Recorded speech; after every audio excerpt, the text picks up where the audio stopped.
Hello, welcome to the video.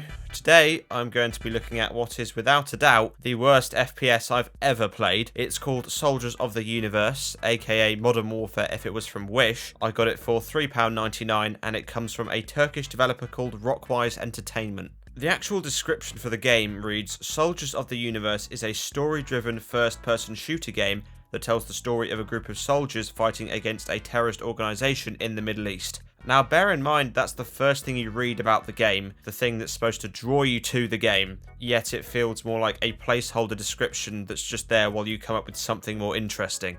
I feel like soldiers fighting against a terrorist organisation in the Middle East could be used to describe any number of modern FPS shooters. I mean, if the goal was to make the game sound as generic as possible, then I guess it's very successful. Also, calling this game story-driven might be the biggest stretch I've ever heard in my life, because there is almost nothing to talk about when it comes to the story. The only way this can be classed as story-driven is if the definition of story-driven is a game with a plot, and the plot in this case is a highly trained soldier's dad dies at the hands of a generic terrorist, so they have to stop him. Where has this been done before? Oh, and if you're wondering why it's called Soldiers of the Universe, despite being set very much on one planet, it's because they're making a technology in the game called Sword of the Universe, which is a robot man who is so persuasive he will end world conflict. On top of this, the voice acting and cutscenes really don't help sell the story. Whoever you are, I'm gonna find you, and I will end you. The whole story is also explained in about 5 minutes, and that's all you get. The characters in this story-driven game, well, they speak in empty filler dialogue, and that's about it. They named me Wise Owl, but I don't think that'll be necessary. You could just basically call me absolutely brilliant Mr. Super Duper Hyper All. I couldn't tell you a thing about them. They all look identical, and they all wear masks, because I guess there was such little dialogue that they just wasn't worth animating mouth movement. Every cutscene just introduces a new generic villain, which again, I couldn't tell you anything about. And the only time we see the main bad guy is at the end of the game, and it's just the worst ending I've ever seen in my life. Hands down. I'm going to play it in full just to show you how bad it is. We got you, White Rabbit. Look at this. You sound so confident. Let's ask your sniper friend if he feels the same with a gun behind his neck. I'm gonna kill ya! Hawk!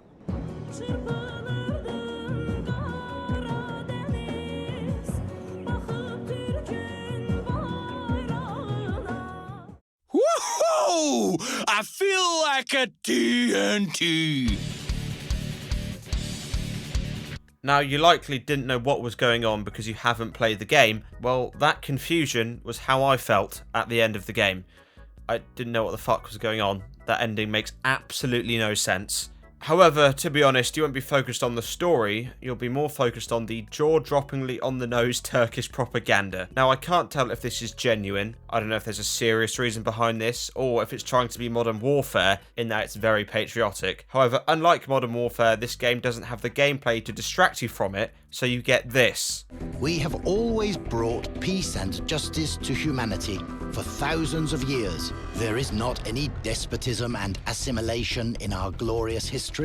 Now, I don't know anything about Turkish history, and I'm not going to pretend I know anything about Turkish history, but claiming your country has done nothing but good things for thousands of years is a bit bold. However, what about the gameplay? Well, surprisingly, there is one thing I like, the gunplay mechanics. They're actually quite good, they're responsive, and it's satisfying when you get a headshot because this skull shows up. Shame the rest of the game basically makes this totally redundant, because everything else is utterly horrible, but that was alright.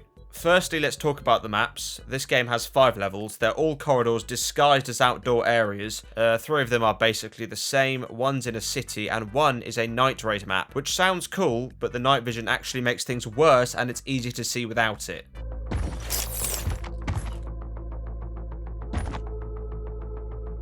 Each map has various things you can take cover behind, and you can take cover behind almost anything, even if it provides no cover whatsoever.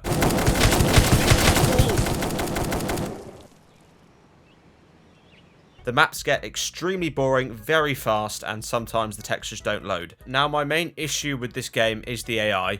You have 3 AI teammates and the enemies. Your teammates won't do anything, so bear in mind you and you alone are beating terrorism in this game, unless Sword of the Universe wants to come along and persuade them to stop. Now, I know most AI teammates in games are pretty useless, but their role, specifically in the Modern Warfare franchise, is to make you feel like you're part of a squad. However, in this game, these guys make you feel like they're actively trying to make your life worse by doing everything except kill the enemy. They will move to cover, stay there not doing anything while you single-handedly win the war, or they won't move to cover at all and they will stand in the open being shot by the enemy. Although don't worry, because they can't be killed by any means, no matter how much they get shot, even if the player shoots them in the head or blows them up with a grenade. However, they do work as cover, so I guess that's something. They will also totally ignore enemies despite them being 3 feet away. There was a point where all 3 of my teammates were surrounding an enemy and didn't even bother shooting him, even though he was 2 feet away from them.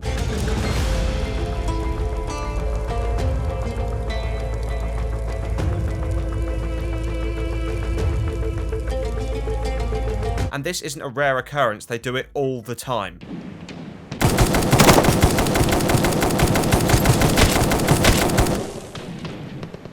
There is the rare occasion where they will actually shoot an enemy, but that's almost never. Most of the time they'll do random shit like run in place, causing the sound to leak into cutscenes.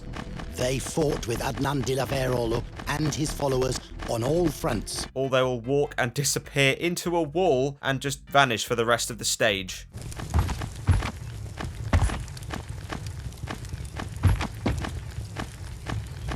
Now let's talk about the enemy AI. Arguably worse than the friendly AI because they can actually damage the player. The enemies are placed at random points behind cover and will not move no matter how close you get to them.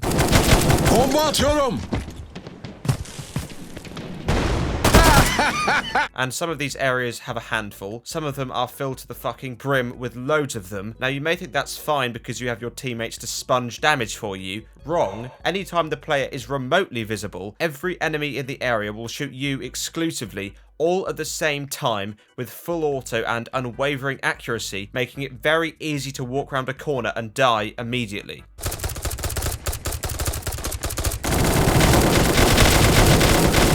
They also sometimes glitch and just don't shoot at all, so it's really a gamble what you get. In this case, you can just breeze through the level with no trouble whatsoever, and I think it happens because your teammates moving up is what triggers the enemies, so if you manage to get far enough ahead, the enemies won't attack you. That is until your teammates catch up, and they all snap onto you like a hacker in Counter-Strike.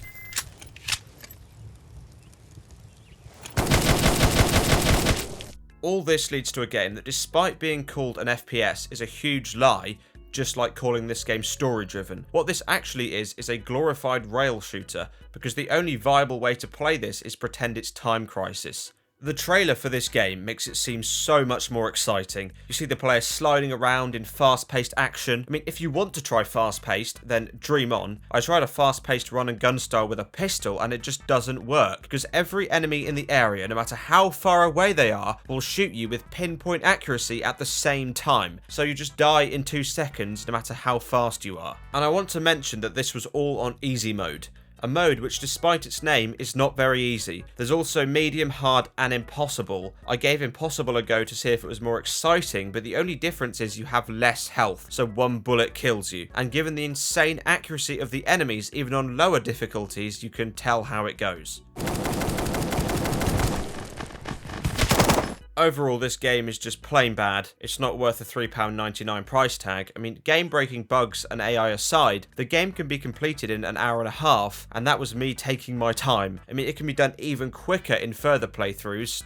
Not that you would do further playthroughs. I also noticed they added co-op, as if anyone would actually buy this game and want to play it with a friend, unless you're one of those people who enjoys sending people shitty games. And more importantly, they added co-op before they bothered to fix everything else with the game, and that was back in 2017, and the game is still in its current state, so I don't really see it getting much better. Anyway, if you enjoyed the video, feel free to leave a like, comment, and subscribe, and I'll see you on the next one.